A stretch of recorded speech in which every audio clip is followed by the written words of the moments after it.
So I encourage you, which some of you guys are already doing, to use the chat function and the Q&A function to chat in questions or comments or just kind of reactions to the wines as we're tasting them.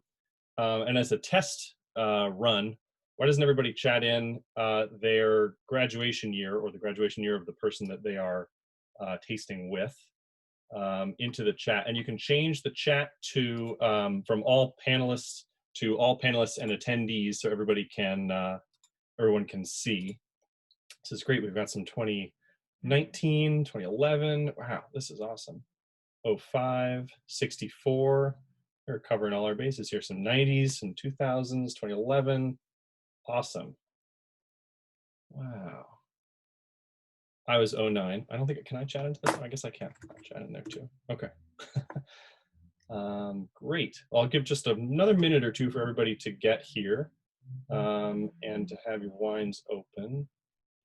This is awesome. We have a wide range. We've got 2019 all the way back to, I think 64 was the first that I saw. So we're covering a wide range here. And we have, it's really nice when we first were going to do this in March, we were going to do it in person in Boston. And we obviously had to cancel that. But this is nice. We've been able to open it up to people all over the country. And we have people joining from, let's see, we have California, Vermont, Colorado, New York, Minnesota, Michigan, Maine, DC, Connecticut, really lots of people joining. So it's nice to see a good response from all over the place. There's 2012. Oh, that's Anna. Anna was one of my proctees. Shout out to Anna. And great. Well, excellent. I think we've got enough people to start. Yeah, this looks like it's most people.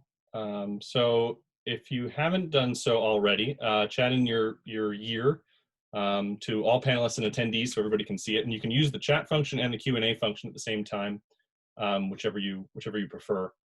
And I encourage you to, this shouldn't be very formal, just kind of chat in questions as they occur to you. We won't have a question and answer session at the end. The whole thing will just be a Q&A. So as you have thoughts about the wines or questions for me, text them in and we can go from there.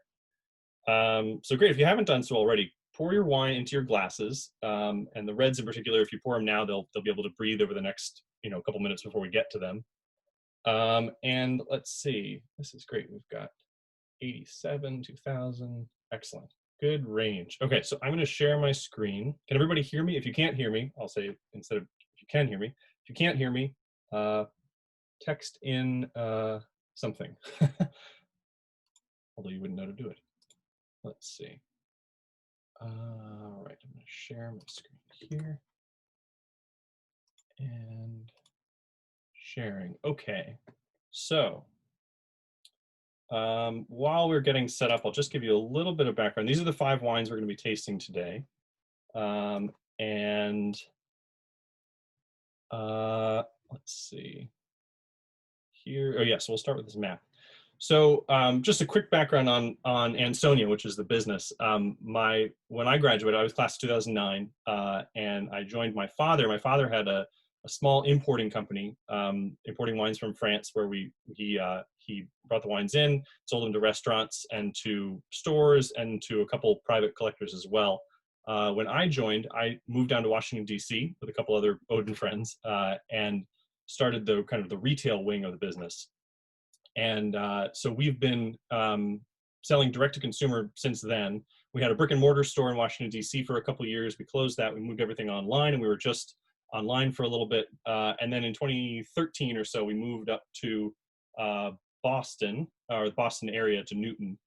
And we have now kind of a hybrid model between online and warehouse that we used to, or at least until March, used as a kind of a store that we would open on the weekends. People would come in and we work as a store on the weekends. Since then, we haven't had people in the store for a couple months now, but we've been able to do, we've been able to ship wine and people we deliver around the area. And we've been doing a lot of these Zoom tastings where people come pick up samples or where we ship samples to people just as a way to taste wine together. We used to do a lot of tastings in the warehouse in Newton, and we're not able to do that anymore. So this is a nice way to do that instead. So all the wines we import are from France, and they're mostly from small producers, particularly in Burgundy. Burgundy is about half the portfolio. And we'll be tasting 2 wines from Burgundy today, 2.5 wines from Burgundy today, and I'll get to that later. But really, to understand France is to understand French wines is to understand the geography of France. So every region in France has its own rules, its own traditions.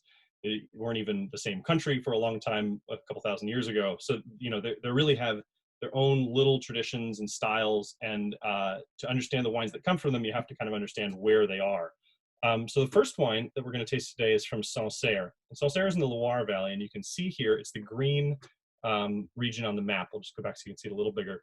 It's a huge region. It stretches all the way across, really from the west coast of France all the way past the middle of France. So it almost stretches across half of the country. It's a beautiful region, all surrounding the Loire River, which you can see here blown up. The region is divided into 3 separate sections. There's at the mouth of the Loire, all the way to the west coast, there is the lower Loire, which is Muscadet, which is a very dry wine that's often paired with oysters, not particularly age-worthy. It's kind of an easy bistro wine, although the wines are getting a lot more interesting there.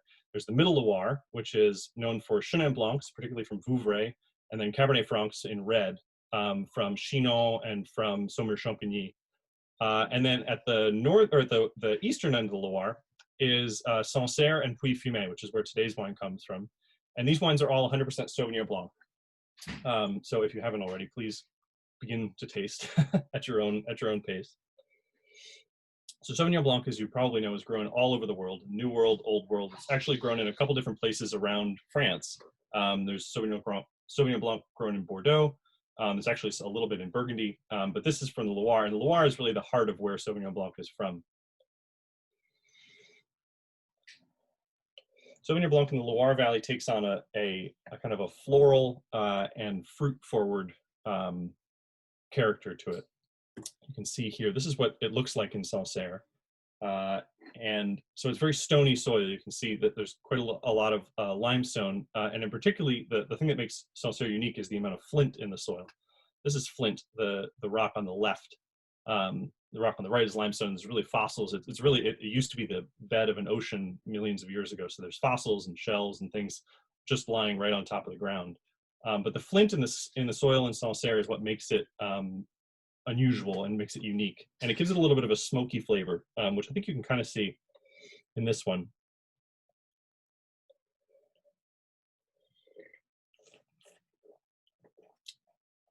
Predominant notes most people get in Sancerre are grapefruit for the fruit, and then minerals, stones, a little bit of smokiness. You can see a little bit of the floralness you sometimes get in Sancerre too. But this particular cuvee comes from very heavily limestone soil, so it's very bracingly mineral. You can see it's got a lot of, it's mouth-filling, but it has a lot of mineral kind of tension to it that keeps it brisk. Let's see, we've got comments, more tart than other Sancerres. Yeah, and I think that's this particular cuvee that I chose today. These guys make 3 or 4 different cuvées that we have. And a lot of them, particularly in 2019, which is a very hot year, which is the one that this comes from, a lot of them are very round and rich and have a lot of depth and kind of, they're actually a little higher in alcohol than they usually are. And so I chose this one because it has a really nice minerality too.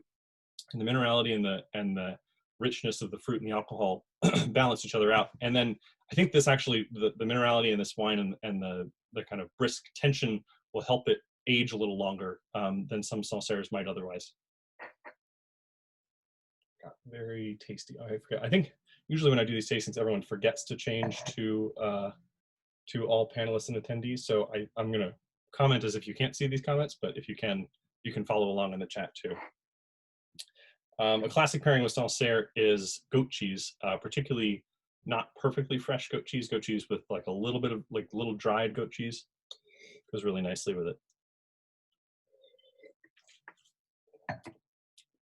There's no oak at all in this wine. It's raised just in stainless steel. And so you see in Bordeaux and particularly in the New World, some Sauvignon Blanc will be aged in oak, which gives it a little bit more spice, a little more kind of softness. The style in Sancerre is just to raise it just in stainless steel on its own. Retail prices. Yes, I will get to the prices at the end of these. We find that it's more that it's fun to taste the wines without knowing the prices exactly. and you kind of get, you can kind of form in your head what you think the wines should be priced at, and then you can decide whether it's good value or not a good value based on that. Let's see, what's another pairing if you don't care for goat cheese? Good question. Seafood is a really good Sancerre pairing. Particularly shellfish works really well, but really any seafood, anything. Sole, I think there's a Julia Child story of her having Sancerre and sole, Dover sole. So fish and seafood is a particularly nice pairing with Sancerre too. Comte de Lefort, someone has, that's actually, so that will go, I think, particularly well with the next wine, which is a great segue. This is Sancerre here. It's a beautiful area, and actually Sancerre, the town, which you can see in the background, I think of this picture. Yeah, it's up on the hill in the background here. It's the Loire itself is a lovely area. It's rolling hills, really lush green. They call it the Jardin de France, which is the Garden of France. Very verdant, very kind of just very green all over the place, all up and down the Loire. Sancerre is a lovely little town, a little old medieval town on a hilltop, with really good restaurants, actually. So if you're in the area, I recommend a visit to Sancerre. So the next wine we're going to try is actually not terribly far away geography-wise. It's wine number 2 here, which is from Chablis, and it shares a little bit of the same geology. There's the same kind of Kimmeridgian marl and a lot of limestone in the soil, but Chablis is part of Burgundy, which on this map you can see is marked in red. And so the grape is 100% Chardonnay. This is a blow-up of Chablis. The town of Chablis is right in the middle here, right along the river. And then there are 2 halves of Chablis on either side of the river. So you can see a totally different nose, different grape entirely. This doesn't see any new oak, but it's raised in large oak barrels that have been used a couple times. So they're used oak barrels. They don't really impart as much oak flavor, but they give it a little bit kind of a broader mouthfeel. The oak, the pores in the oak, after 1 or 2 years, the barrels don't really give the wine a lot of oak flavor, but they help with what's called micro-oxygenation, where the little bit of air goes in and out and helps kind of round out the wines before they're bottled. So Chablis also has very stony soil. You can see here it's mostly limestone. There's no flint in Chablis, so it's a little different. The winemaker here is Romain Collet, and Collet is a young guy. He's in his early 30s, I think. I think that's young. He has taken over from his father, who took over from his father. I think he's the 3rd or 4th generation doing it now. And Collet has really kind of reinvented the domain in a much more modern style. For a while, we see a lot of winemakers when the young generation takes over, they tend to kind of up the amount of oak in the wine. And Romain went through that for a couple of years, and now actually has dialed it back, and he's making really, really impressive wines that are they're very classic for Chablis. They have little oak or no oak, and they let the terroir and the minerality come through.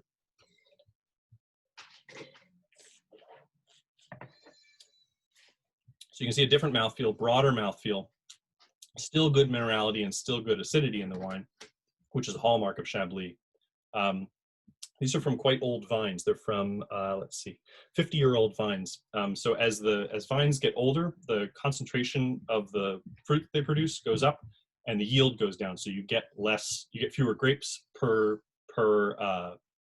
vine and per bunch, but you get more concentration, and generally the quality of the wine goes up too. So winemakers have to decide when they're going to pull up roots, pull up the vines and replant when they which would give them more but less kind of lower quality fruit. Question, is 1 or 2 more acidic? Good question. I would say that 1 today, the acid is a little bit more apparent, but both of them I think are pretty. I would hope they're well balanced with their acidity.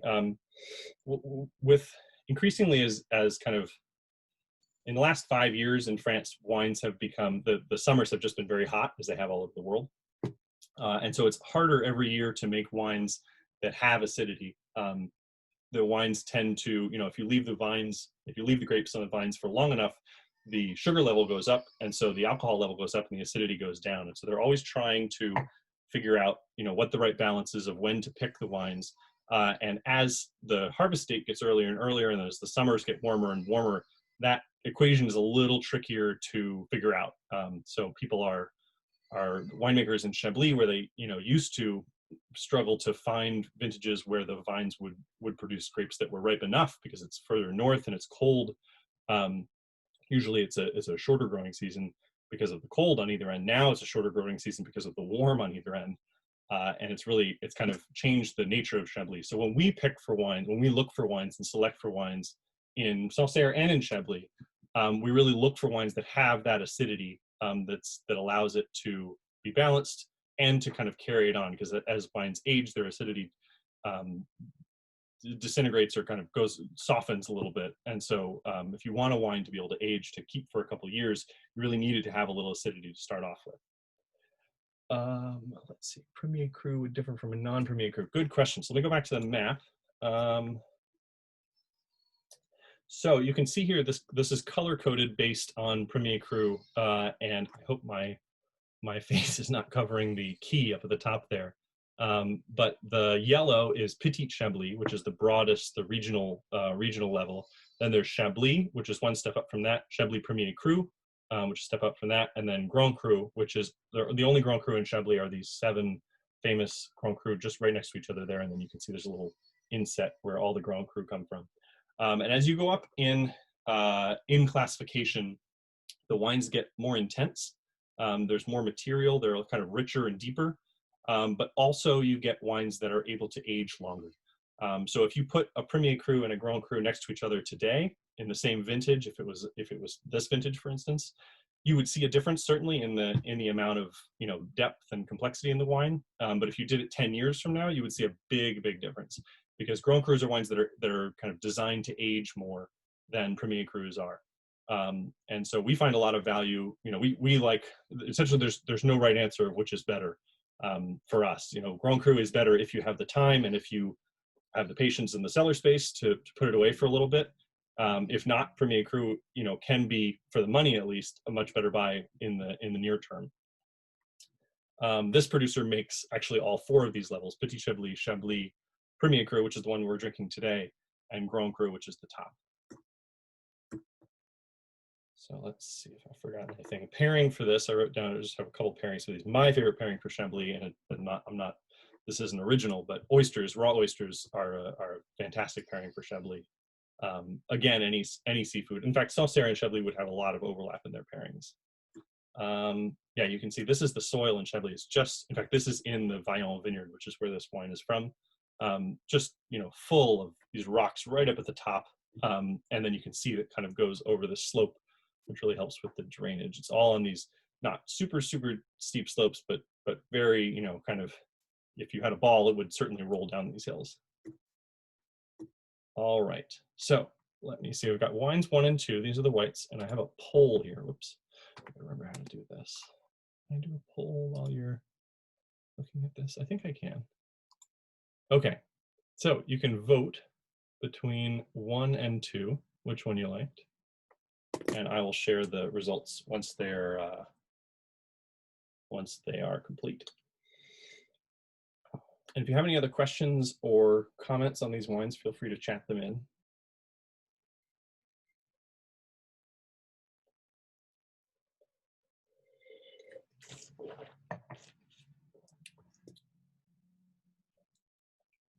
You can see a little bit of the oak in that Chablis. It has a little bit of kind of softness and richness. It's not like an oaky Chardonnay that you'd find in the New World, or even in Burgundy in the Côte d'Or, which is the next place we're going, actually. But it's definitely there. It's definitely got that little bit of soft background. Like them both equally. That's what I like to hear. All right, I'm going to end the poll and share it. So we've got 15 votes for the Sancerre and 6 for the Chablis. It's good. As I said, there are no correct answers here. How has recent rainfall or lack thereof affected these 2 wines? So for these wines, these 2 wines are from 2 different vintages. So the first one was 2019, the second one was 2018. They're always trying to find, the right balance between between the amount of rain. Some years they have too much rain, some years they don't have enough rain, some years they have rain early in the year. Sometimes they have it late in the year. This year, actually, in Burgundy, was very, very dry and very hot. Last bunch of years have been very hot, but this year was very dry.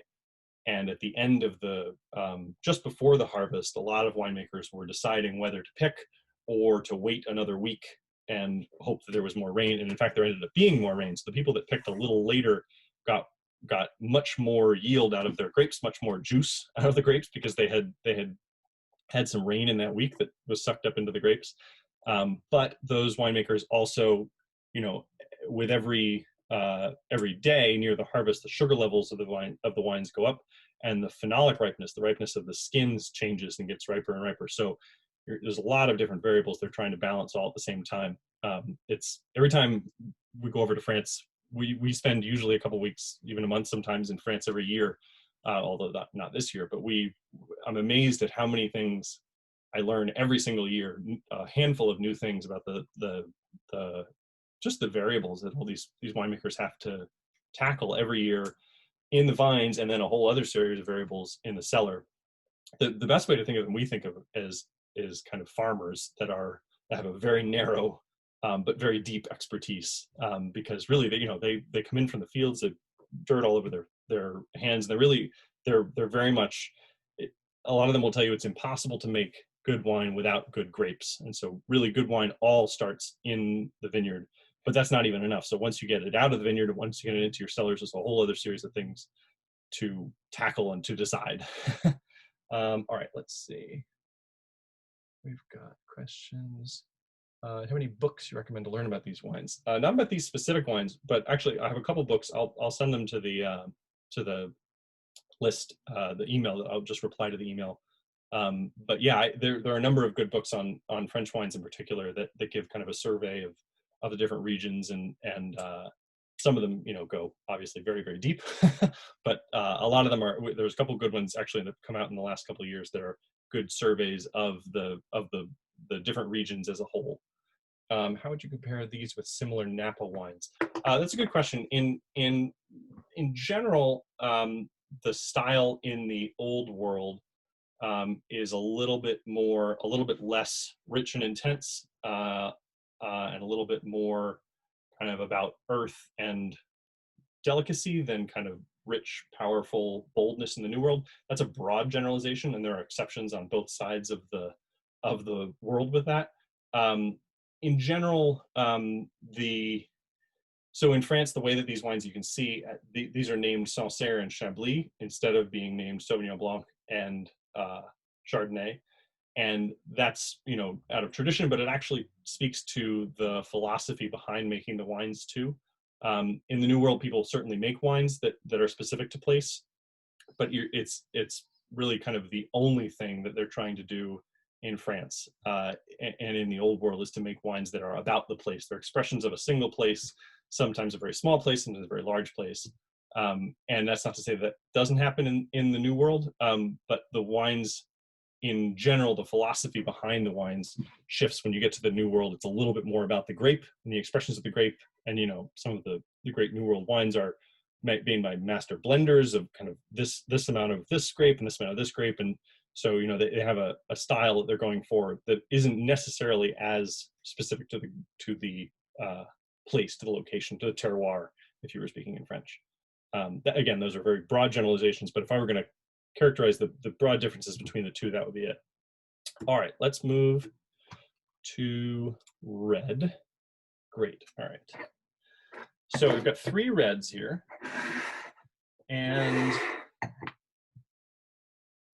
they are all in a line here. You can see on a north-south axis. The first 2 are from Burgundy, or they're at least from the red part of this map that's Burgundy. And I say what I said 2.5 wines from Burgundy. Beaujolais, which is the wine number 4. If you ask people in the Beaujolais if they're part of Burgundy, they would say yes. If you ask people in the rest of Burgundy if the Beaujolais is part of Burgundy, they might say no. So there's a little bit of rivalry there, but I'll get to that when we get to wine number 4. So wine number 3 is from Givry. So in Burgundy, at least in the top half of Burgundy, the grape that everyone grows for red is Pinot Noir, and that's the rule. That's the only thing they grow there. and Chardonnay is the white, as we saw with wine number 2. So wine number 3 is 100% Pinot Noir. Givry is in the Côte Chalonnaise, which you can see here on this map. This map on the right is a blow-up of all of Burgundy except Beaujolais. And so the top half of it is the Côte d'Or, which is where most of the very famous, very expensive wines from Burgundy come from. But below it are 2 other regions that I would describe as, as a source for really good value, and that are kind of getting better every year. So the Côte Chalonnaise, which has a number of white and red, but particularly red wines, and then the Mâconnais, which is around the city of Mâcon, which is mostly white wines. And actually there's sparkling wines from both of those as well. But this is from the Côte Chalonnaise. It's from a town called Givry, and it's 2018. And as you can see here, the soil is actually soil. There is limestone in there, but it's much more kind of, what you think of when you think of soil. It's clay, very, deep colored, rich soil. And so we're obviously this is part of Burgundy, which Chablis was, but we're in a very different landscape, as you can see from this picture. So the winemaker for this wine is Gauthier Desvignes. And he's a young winemaker too. He took over again from his father, who had worked with his grandfather, and he's really taken the reins with a whole lot of gusto and kind of ambition. He has a whole lot of plans. He's actually worked all over the world in different wineries, and he took over in, I think, 2017 was the first year where he did all of the growing and the winemaking. So this is his second year where he's had the whole thing under his own control. And he's really kind of modernized a lot of the system. His father and his grandfather made wines that were, I would say, solid but kind of rustic, which is what Givry used to be known for. And Gauthier, this guy, has really taken over and kind of upgraded a lot of the facilities and taken a lot more care in the vines. And the results really are impressive. He's getting a lot of very good scores from people. So let's see. Question, are these photos from the same period season? That's a good question. We usually go in March or April. I believe all of these have been March or April. It's possible. No, that's probably March or April. I think all of these will be March or April. If you see anything with a lot of leaves on it, obviously it's a little later.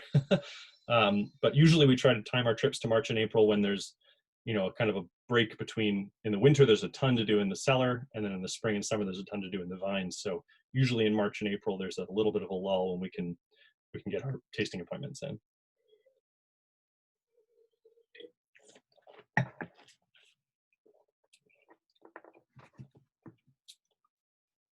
So Pinot Noir, 100% Pinot Noir. This is Pinot Noir, and it's very typical, I would say, of the kind of the style of wine that comes out of Burgundy. Burgundy is known for wines that are very delicate and finessed. They can be rich, but they tend to be much more kind of ethereal and more about complexity. It's a tricky. They play a tricky game. They can be extremely expensive, and you have to time when you drink them exactly right, and storage has to be perfect, and conditions have to be perfect, and vintage actually plays a large role in the character of the wine. But when you hit it right, when you hit all those things together, they can be just phenomenally impressive wines. So this is Desvignes' 2018 just village level Givry. So this is the simplest wine he makes. He makes a couple of the Premier Crus as well.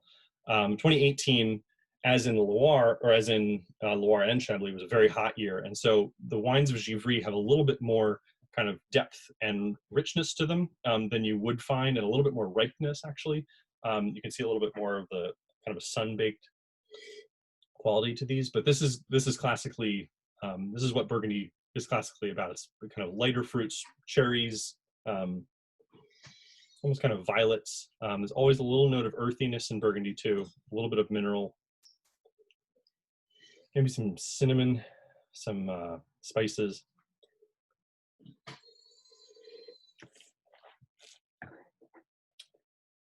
And you can see it's not super mouth-filling the way you would find from the next two wines, particularly the last one. And it kind of fills the mouth, but then departs pretty quickly.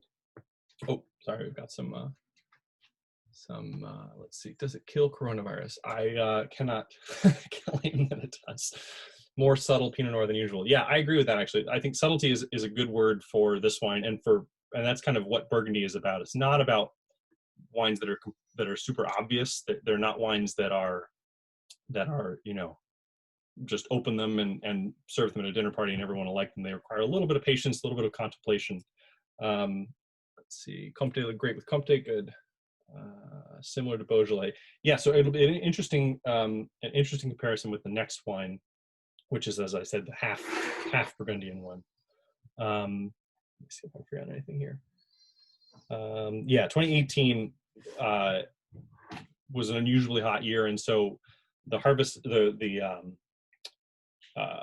harvest is a little earlier, and so the tannins are a little softer than they might otherwise be, particularly in a wine from Givry. And so what that does is a little bit changes the character of the wines. I mean, this is Gautier's simplest wine, so it's not a wine that's going to last for you would want to drink it in the next couple of years, not 10 years from now. But the thing that you trade when you have these earlier harvests and these kind of very ripe fruits that are juicy and rich and easy to approach young, is that their tannic structures might be a little bit lacking or a little bit softer, and so 10 years down the road they won't age quite as well. So the style of wine in Burgundy has shifted a little bit to kind of meet the marketplace, which is asking for wines that are a little younger. But also, global warming has shifted the style, has kind of pushed it along as well, in that the harvests are earlier, they're warmer summers, there's less rain, so they're just kind of riper, easier to approach wines young. Let's see. We're in Minnesota, outside tasting 52. Good for you guys. 42 in Brunswick. Wow, this is great. So is that affecting the reds? Yeah, reds when they're in their 50s will kind of you'll get a little bit less the floral nuances and the subtleties won't quite leap from the glass. In fact, when we taste a lot of wines from barrel, and in the winter, if we go in March, it's very, very cold in there. So actually, if you are outside somewhere in Minnesota or Brunswick, if you hold your glass like this, I can hold it for me so my background isn't messed up. Yeah, so if you hold your glass like this, the warmth of your hand will actually warm up the wine a little bit. If you swirl it around like this, and that'll help the temperature of the wine. 91 in San Francisco. This is great. So we've got a wide range of things. I think it's in the 50s in Boston here. All right. So wine number 4 is from Cherouble, which is in the Beaujolais. And the Beaujolais is that part of Burgundy that's all the way at the south, almost to Lyon. That is kind of they have a little bit of a chip on their shoulder, but they're not really that worried about it. They've had their own rules since, I think it's 1395. The Duke of Burgundy, Philip the Bold, 1390 something, banished the grape Gamay, which is the grape for wine number 4, from Burgundy. He said he didn't like it, and no one was allowed to grow it anymore. I guess those were the days when you could do something like that. But so it kind of found home in Beaujolais, which is about hour and a half south of the rest of Burgundy, which is where it grows today. And even today, there's no Gamay in the rest of Burgundy, or almost none. And what they grow in the Beaujolais is Gamay. And so Beaujolais has a little bit of a bad rap, particularly among people who like to who take their wine seriously, just because of the Beaujolais Nouveau, which is this wine that is rushed to market the same fall that it's harvested. So in a couple of weeks, the 2020 Beaujolais Nouveau will come out, although I don't, maybe it won't. It might be a little more complicated this year, like everything else. But it's a kind of a easy, not particularly complex, not very expensive wine that I would say gives Gamay or gives Beaujolais, the region, a little bit of a bad rap, not because it's bad necessarily, but because it kind of undersells what Gamay can do and what the Beaujolais can produce. So this, for not that much more money, is a wine that's 1 year older. So this is the 2019 of this wine. And it's from a town in Cherouble. It's from older vines, and they take a little bit more time with it, a little more care in the vineyards, a little more care in the cellar, and you end up with a wine that's similarly juicy and rich and kind of jovial, the way that Beaujolais Nouveau is, but with a little bit, I think, more substance and more seriousness. We've got more raw than the last one. I agree with that. And actually, this has a little bit. This is a little bit of the more rustic edge that you find in the Beaujolais.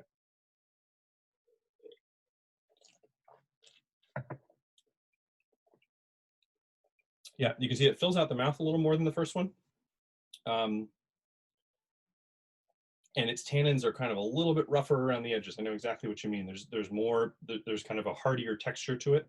I think that's a little bit, maybe not by design, but that's kind of, that's to be expected in the Beaujolais. Jancis Robinson, I think I wrote down this quote. Jancis Robinson, yeah, said that Beaujolais is meant to be drunk, not contemplated, which I think is a good way of thinking about this wine. It's, you know, sense of joie de vivre, wine for a picnic or for a Thanksgiving dinner. This actually goes very well with Thanksgiving dinner. Not a wine that you need to sit around and think about or you know, age for very long. But I would argue a couple steps better than the Nouveau version. I've forgotten my pictures here. That, you know, and it's only a year older and a couple bucks more. This is Jean-Marc Monnet, who is the winemaker for this wine. He it's kind of remarkable. He has no website. He has barely a road sign. He's like one little arrow at the end of his road.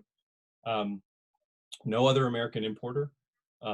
He has no employees, and he's made this is his 40th vintage in a row that he's made the wine just by himself. I think he has seasonal people that come help him with the harvest, but it's really just him. And he makes this humble wine that he makes wine in Juliana, which is where he's from, which is this town here.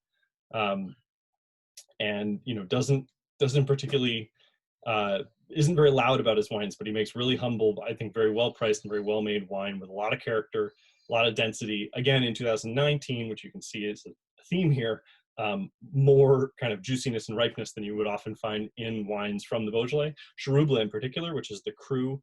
There are 10 towns that are cru that are outlined on this map, and that's where the particularly good Beaujolais comes from. Cherouble is thought of as the lightest and kind of most floral of the cru, and you definitely get some floral notes in this. Some like, it's not like the violets like the other one. Maybe it's, I don't know, roses or peonies or something a little bit different from the violets, but certainly floral. A little bit of the graphite that you sometimes get with Gamay.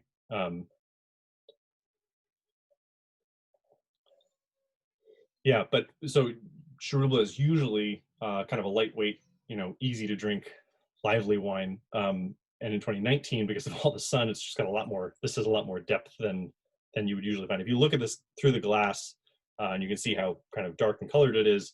You know, 10 years ago, you would never be able to convince someone this was a Cherouble, just because it just wouldn't ever have this kind of dark color. Okay, let's see. Food pairing. So food pairing for Beaujolais is not a wine to think too hard about for the food pairing. I think, honestly, Thanksgiving dinner is the perfect Beaujolais setting.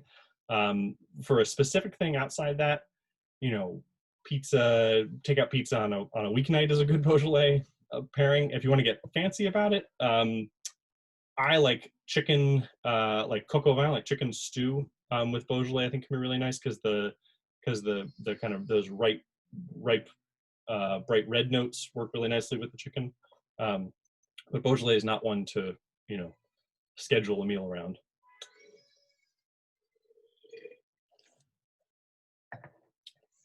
Cheese pairing for the Givry and the Cherouble. Good question. I'm not. I have a little bit of a bias on cheese pairing with red wines. I actually much prefer cheese pairing with white wines, and I find red wines have a little bit of the tannin, the red wines, and the cheese, I find are a little bit hard to reconcile sometimes. That said, the little dry goat cheeses like the Sancerre actually work really well with the Beaujolais. That's what one of our Beaujolais producers serves us those at the end of the meal. Any kind of charcuterie works really nicely, and also Comté. Someone was having Comté on here. Let's see, Savarin. Yeah, Briant Savarin. So Briant Savarin is like a triple cream cheese from Burgundy. Really, it's like butter, but butter and cheese together. Really, really delicious, particularly if you don't serve it cold, you serve it at room temperature. It's a real, and that on, you know, like very crusty French bread works really nicely. And that kind of thing works really well with the Beaujolais too. The thing with Beaujolais, essentially, as Jancis Robinson said, is not to overthink it, just to, you know, to enjoy it for what it is and not to kind of assign it a large amount of responsibility. One other thing with Beaujolais actually is that the Gamay grows a little differently from Pinot Noir. So you can see there are these are these vines that just grow right out of the soil. So they aren't on the wires the way that the Pinot Noir are. So Gamay grows in these, they're called goblets. They kind of look like hands that come out of the soil. So they grow a little differently. And Monet's vines are, I think, in their 30s or 40s, but Gamay can get quite old. And like other wines, like other varietals, the yields go down, but the quality goes up as the vines get older. Unfancy, I like that. Someone just said unfancy. All right, wine number 5. So wine number 5, we're now traveling further south. Let's see if I can go back to, oh yeah, here we go. So we're all the way down out of Burgundy now, and out of half of Burgundy, to the Rhone Valley. And so the Rhone Valley, you can see here, is not terribly far from the Mediterranean. So we're all the way down in the south of France here. The Rhone Valley is kind of centered around Avignon, which is this city right here, which is a very old city where the used to be the head of the papacy, when the papacy split between Avignon and Rome. And then about 20 minutes north of Avignon is Châteauneuf-du-Pape, which is the best known town in the southern Rhone. But across the valley from Châteauneuf-du-Pape, there's a whole bunch of towns that are, I would say, of a similar style, if not the same depth and complexity and age-worthiness. So Gigondas and Rasteau and Séguret and Sablé, and then today's wine, which comes from Vacqueyras. So this is the town of Gigondas, actually, where the domaine for the Clos du Joncat is.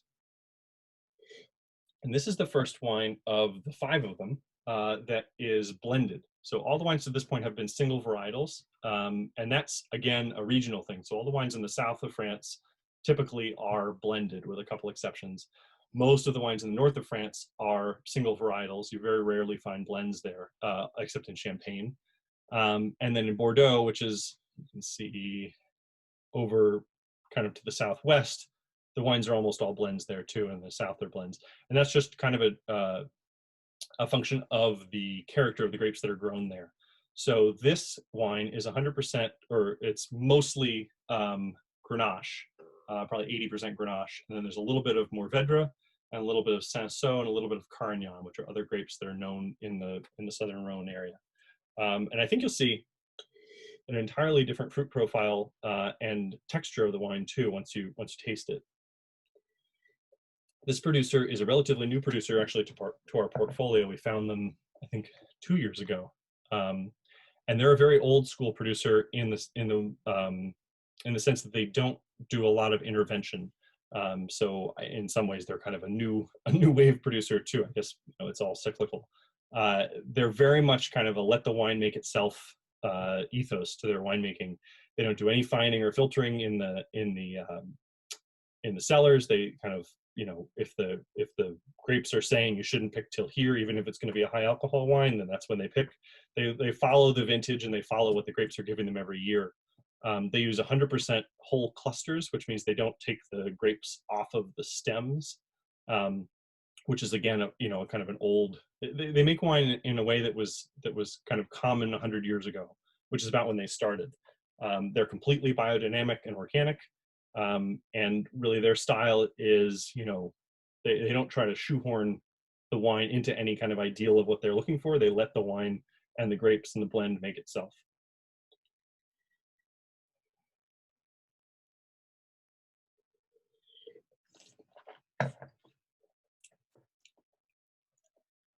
So you can see in the mouth, pretty noticeably richer, fuller, not kind of bowl you over with alcohol or depth or fruit, because there's a nice tannic structure there too that keeps it balanced, but much more kind of substance and much more warmth. I think you get that, you know, that's being 3 hours south of where the last couple wines have been.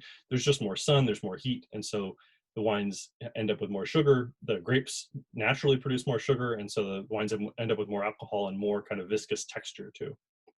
Let's see. Still think this could wait a year or two. I do think this could wait a year or two. And actually, this wine in particular, I think would benefit nicely from another, let's say, another hour or so in a carafe or in a glass, or another year or two in the cellar. You know, it has, you can see the texture is there, and I agree, it's a little bit tightly wound up today. I'll also say this is a Vacuras, which I would put 2 steps below Chateauneuf-du-Pape. So Chateauneuf-du-Pape, you have, you know, a wine that's big and rich and can age a long time. At the Gigondas Rasteau level, I would say the wines are accessible a little earlier and a little younger, but still, you know, not quite the same depth and complexity as Chateauneuf, but still has a little bit of that. I would put Vacuras on another step down, and so this, I wouldn't say that if you kept this for another 2 years, it would ever match the complexity of a Chateauneuf or a you know, a Gigondas even. But it's a good, it's a little bit of a heartier version with a similar profile in the fruit. There's kind of a nice perfuminess to it, kind of raspberry and licorice, and definitely a little bit of that funkiness you can see from it being a low intervention style wine.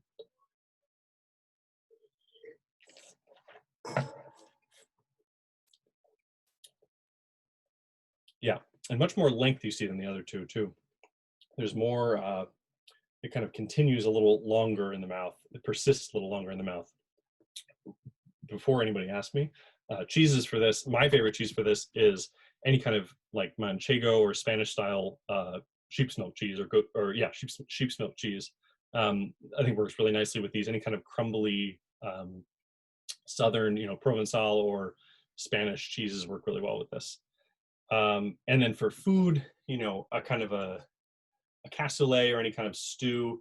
There's a winemaker we work with in Gigondas that serves us what's essentially boeuf bourguignon, but she's from Gigondas, so she would never call it that. So she calls it boeuf provençal, but it's exactly the same thing.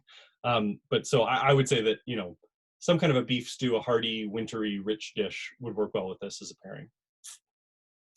Step down from what I would, so step down from, there isn't the same hierarchy in the Southern Rhone as there is in Burgundy for, you know, Grand Cru, Premier Cru, Village, and anything, and regional below that. And so different towns kind of have reputations for different qualities. So Chateauneuf-du-Pape, I would put at the top of the Southern Rhone. And then a step below that is kind of a second tier of Gigondas and Rasteau. And there are obviously exceptions in this. There are some people that make Gigondas that I would put above some Chateauneuf-du-Pape, and obviously vice versa. But then this one I would put on kind of a third tier of towns like Séguret and Sablé and Baume de Venise are kind of towns on the third rung down. So maybe if you were going to translate them to Burgundy, this would be village level from the Southern Rhone. All right, this is the Southern Rhone again. I mean, most of France is nice to visit. Southern Rhone is lovely. They have lots of sun, they have a nice, they have what's called the mistral, which is a wind that blows in from the north that keeps all the grapes very clean. So it's very unusual to find any kind of mold or any kind of humidity in the grapes, which is a big problem in Burgundy and Champagne. And so the Southern Rhone is kind of an ideal place to grow anything, but particularly to grow grapes. All right, I'm gonna have you guys vote on these 3. Oops. All right. So red wine preference between these 3, and then I'll give you the prices, or I'll have you vote, and then I'll give you the prices after that.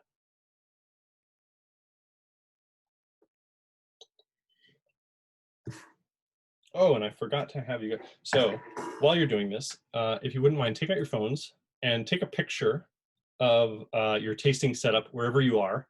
Some of you guys are outside in Minnesota, which is awesome. But please take a picture of where you are and send it to me. I'll text my phone number into the chat here. Let's see. And so send me, or you can just respond to the email that I sent before. But send me a picture of where you're tasting, and I'll send you guys a picture of mine too.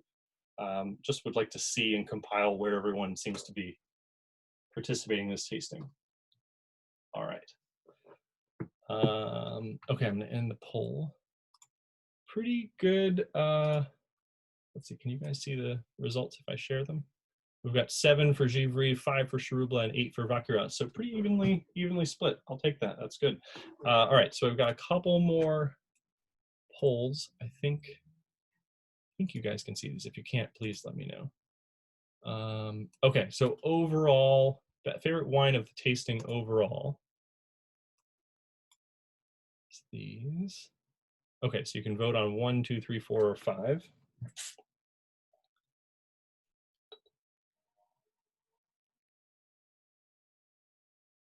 Can you recommend a wine from Lyon? So the Lyon itself doesn't actually have any wines around it. It has a lot of nice wines just north of it from the Beaujolais, and a lot of nice wines just south of it in the northern Rhone, which we didn't taste anything of today.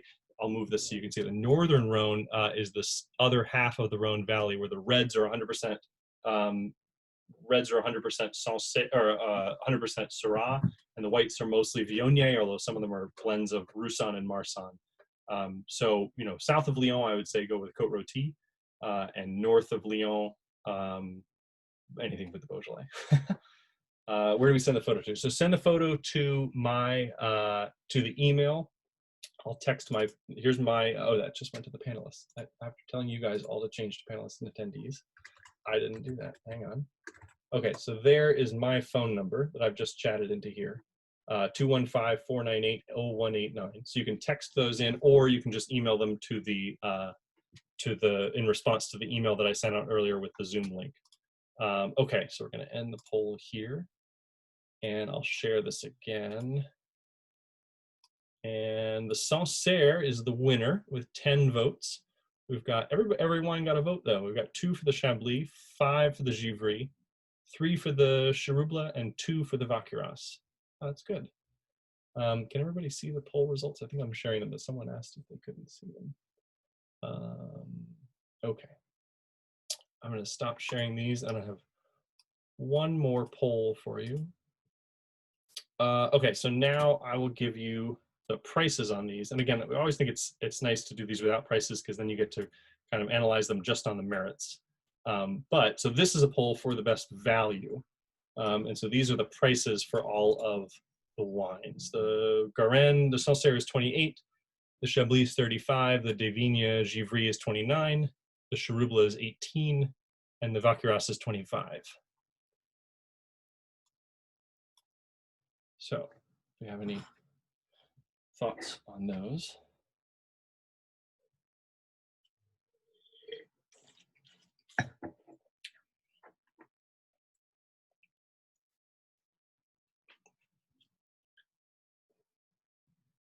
We've got people in Belfast, Maine, and in Michigan. This is great.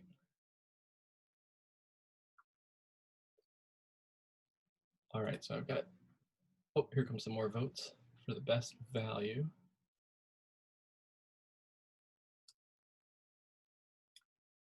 All right, I'll give it a couple more seconds for the best value vote.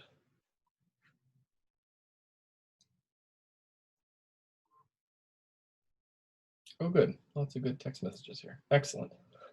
Thank you all for texting these in. And okay, so I'll end this poll and then share the results. I think you should be able to see them if you can't, but I'll read them in case you can't. So the Sancerre wins again at 28. That's always, Sancerre, someone actually, I think, some wine writer, I can't remember who it was, I think it was Letty Teague, who's the Wall Street Journal's winemaker, or wine writer, called Sancerre the Tom Hanks of wine, just the wine that everybody, you know, no one can really hate Sancerre just because it's crowd pleasing and easy to like.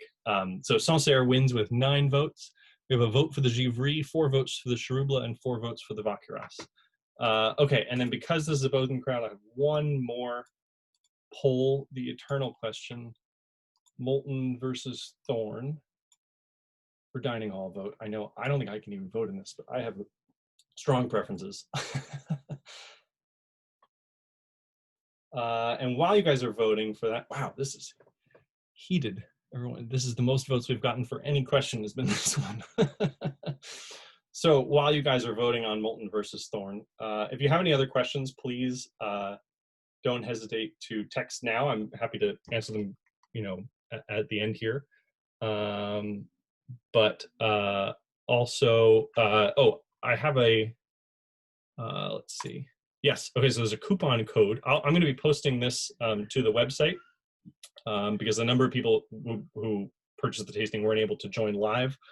So I'll post this to AnsoniaWines.com/Bowdoin, and the tasting will be there. I don't think the polls make it on there, but we also are we have a let's see if I can find this. Yes, a coupon code, Polar. If you put that in, there's 15% off any of these wines for a week. And let's see, wasn't called Thorn when we were there. Oh my goodness! So I should have had more options here. I'll share the results. We've got 13 votes for Molten and 9 for Thorn. I was always a Thorn person, so I don't know about that. Go Tower. So yeah, maybe there are a couple of votes here that weren't counted. We are in election season, so let's see. Questions. How did you get into wines? So my father was a lawyer when I was growing up, and then when I was in high school, left the law and started importing wine as kind of a hobby that I then, when I graduated from Bowdoin, hijacked and took over. And I'm now, we now both do it full time. He handles most of the importing, and I handle most of the retailing and sales part of it. But I kind of grew up around wine, as just being around the house and as a hobby. And then actually in 1998, when I was in 6th grade, my parents, my father took a sabbatical and moved us all over to Burgundy for a year, where we lived in Burgundy, and we met a number of the winemakers actually that we still work with today. And so that's kind of how we got the French wine bug. The importing business kind of spiraled out of that, and then I joined back in after I graduated. Let's see, other tastings you can sign up for. Yes, actually, so we do tastings. We're doing one actually next Saturday, and then 2 in November and 1 in December. And yeah, you guys are all welcome to sign up for any of them. They're just like this. If you're local, we do same day pickup of the little kits. But if you're not local, we can ship them as long as there's enough time ahead of time. The next one we're doing is all Burgundy. It's all actually Côte de Nuit, so it's just that top little half of Burgundy. And then the ones in November are the Northern Rhone and the Southern Rhone. One tasting is just Northern Rhone, one tasting is just Southern Rhone. And the December one we haven't really settled on yet. It's going to be something fun because it's December, but we don't quite know what it is going to be yet. Website address is AnsoniaWines.com. So it's on the slide that's up now, but I'll send it in the follow-up email. New Thorn is different from old Thorn. Important difference in the poll. Yeah, I'll have to rework this poll with a lot more detail. I forgot that Thorn was relatively new. Let's see. Requests for Bordeaux wines. Yes, actually, we have a number of wines from Bordeaux. Burgundy is kind of the focus, but we have I think 4 or 5 producers in Bordeaux that we import from regularly. Comments on the natural wine trend. Yeah, I would say it's a really good thing as a larger thing. I think people certainly in France, and particularly in the Loire Valley, which is where most of the natural wine, it's kind of the heart of the natural wine movement in France, is the Loire. People can certainly take it too far, and I think there's a lot of wine that's actually just what I would say is objectively flawed that's marketed as natural wine. But I think that's the exception. I think in the larger context of winemaking in France, the movement towards fewer chemicals, less intervention in the fields, not as lower levels of sulfites, lower levels of fining and filtering. We see, I think with only a couple exceptions, all of our winemakers are organic or are moving towards an organic low intervention style.